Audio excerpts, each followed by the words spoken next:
Jai Hind everyone, module 8.3. Here we are going to see the patterns of the urbanization. So, under the regional geography of India. So, with this model, we are expecting that learner will able to assess the pattern of urbanization in India, as well as they will able to critically evaluate the variation of spatial distribution of urbanization in India. And it was expected that learner must have the knowledge of previous knowledge of the population growth, distribution and the trend of urbanization, which we have discussed in the previous slide. So, moving into the pattern, we would be going for the very fast recap of the trend of urbanization. In the previous module, you might have seen the way census years are mentioned here and the total population. Out of that total population from 1901 census to 2011, what the urban population share was there in India in terms of million, and what was the share in terms of the percentage. That percentage is talking in 1901, it was almost 11% total share of the urban population of the total population of India, where if you are seeing in after independence, that after 50 years it has been increased from 11 to 17%, almost 17.29. And the million population in terms of million, that was 25 million, 26 million almost, to 62 million, moving here 25 to 62. And whereas if you see current last census, that was 62 to, it has been increased 377.11 million population, which is coming under the part of the urban share.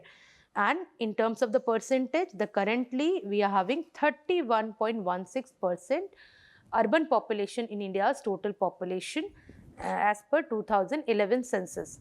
And if you are looking into the growth rate, what the growth rate is taking place in 2011, it is in fact 1 and 11 we may see togetherly. We are finding the growth rate was there 2.75 or 2.76, quite similar. And with this rate of increase, the the percent has been increased, or you can say the share has been increased from 285.3 to 377.1 million population under urban. So, we have seen this in a previous slide also, the way rural urban differential has going to be changed. Earlier in 71-81, the rural urban growth differential was 2.03, and it is going to reduce, and in the 2011 it is 1.60 percent has been found annual exponential growth for the urban.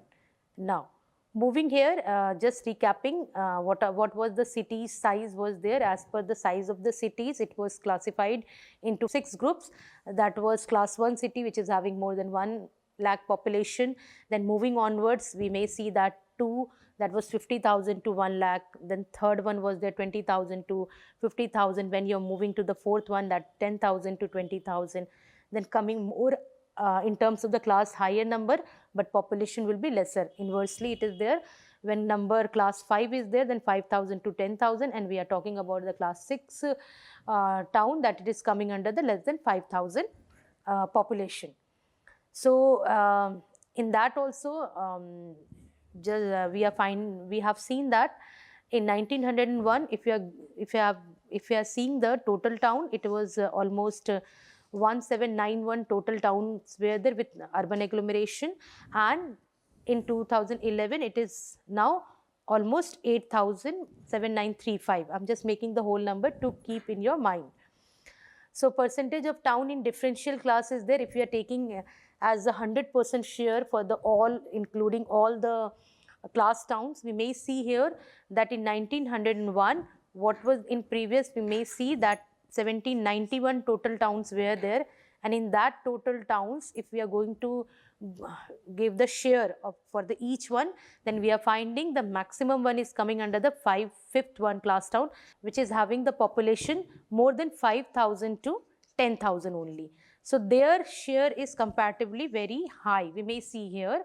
But as as the year is increasing, that is decades are increasing, as we are moving onwards. Now, the share you may see, student, that earlier in 1901, third, fourth, fifth Group was 7.25, 21.83, 41 percentage was there out of 100.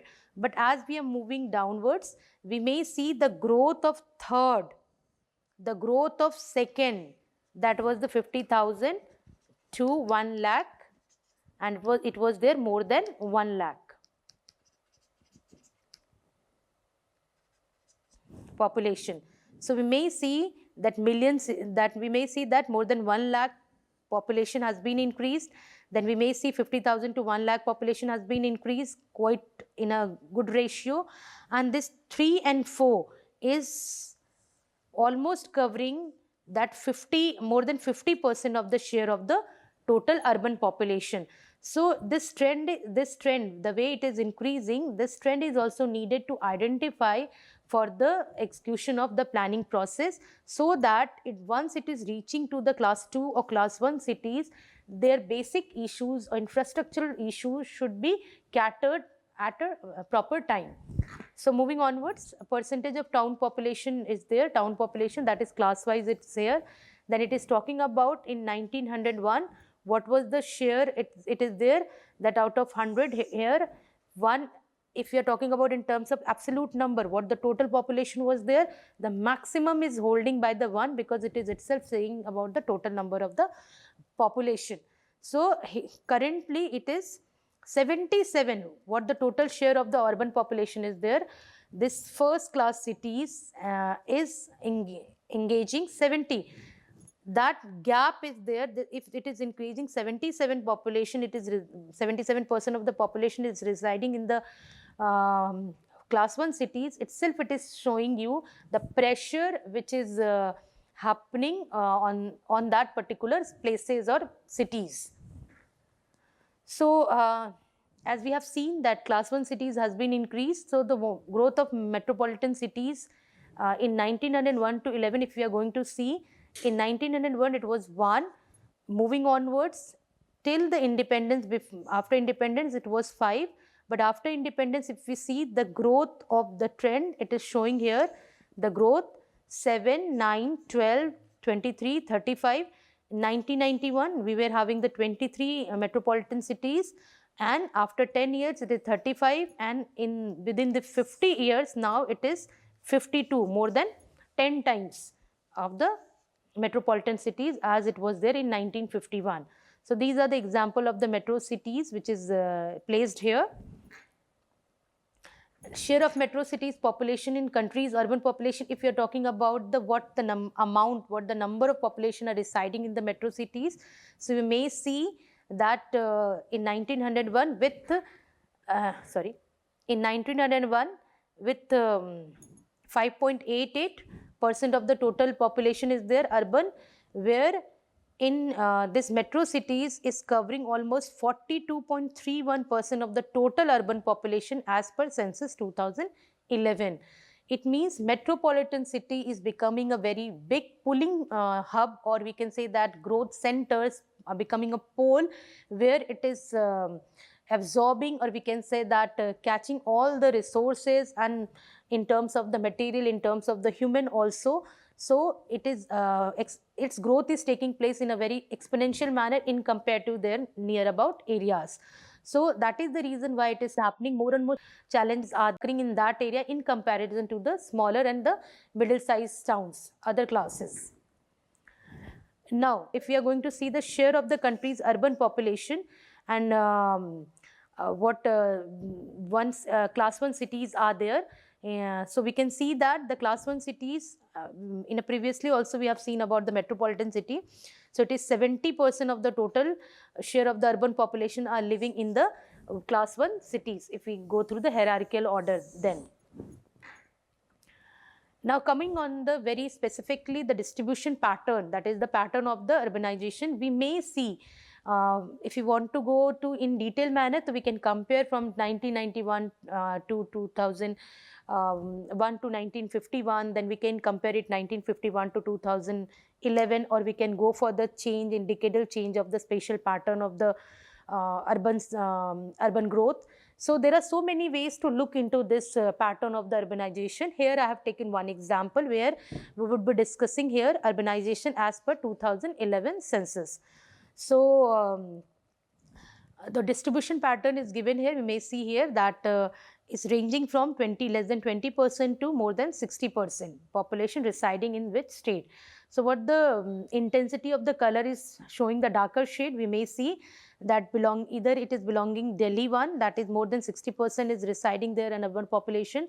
When we can see that Mizoram is also having more than that 50% population is there residing. Then Maharashtra, Gujarat, Kerala, Tamil Nadu, these are the state which is having the high population share as of that particular states. Whereas if you are finding the very less one, that is the less than 20%, we may see that Assam region is there, Bihar region is there, Odisha is there. Then here we can find it out, the Himachal Pradesh is there. If 1, 2, 3, 4 remaining, this 4 state majorly are coming all, if we are taking out the highest one, second highest one and the lowest one. Otherwise remaining entire states are coming under the 20 to 50% of the share belonging to that population. So moving onwards, so urbanization in India is driven by the combination of demographic, economic, social and infrastructural factors. It's very natural things. Due to that, the pulling factors is going to be happen. One major factor is rural to urban migration, where people move to cities in search of employment, better wages and improved living condition. Whereas industrialization also played a key role, as industries tend to cluster in and around the cities, attracting workers and supporting services. This rapid growth of the service sector, especially in IT, finance, education, transportation, retail and healthcare, has further accelerated urban expansion. Then natural population growth within the urban areas also contributed significantly as well, especially in the metropolitan cities area. Improvement in transport and communication network, including highways, railways, digital connectivity, have encouraged the spread of urban influence into the nearby rural regions, creating peri-urban and suburban areas.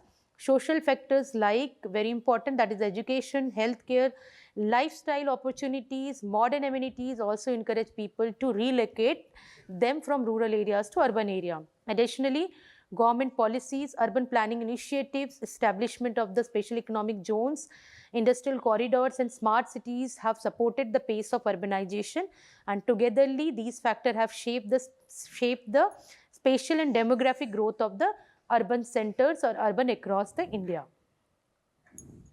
If we are looking into more deeper, we can find it out like this, the marked regional variation. Then we can find urbanization in India is unevenly distributed across the state and union territories. Goa is the state which is having the most, which will be considered as the most urbanized state, while union territories like Delhi, Chandigarh, Puducherry, Daman and Diu and Lakshadweep along state Mizoram have more than 50% their population living in the urban areas. If you are looking into the high urbanization status, then states with strong industrial centers, service sectors, bases having the comparatively better picture of the urbanization, like Maharashtra, Gujarat, Tamil Nadu, Kerala have urbanization level 40 to 50%, as we have seen in the previous slide.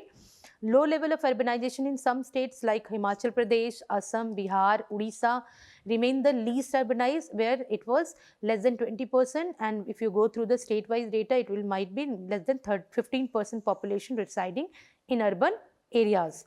Concentration of urban population, if you are going to see the distributional pattern, then we may see that Maharashtra has the largest share of the urban population in terms of number, followed by the Uttar Pradesh, Tamil Nadu, West Bengal, Andhra Pradesh. Together, these states are combinedly covering or holding nearly half of the country's total urban population.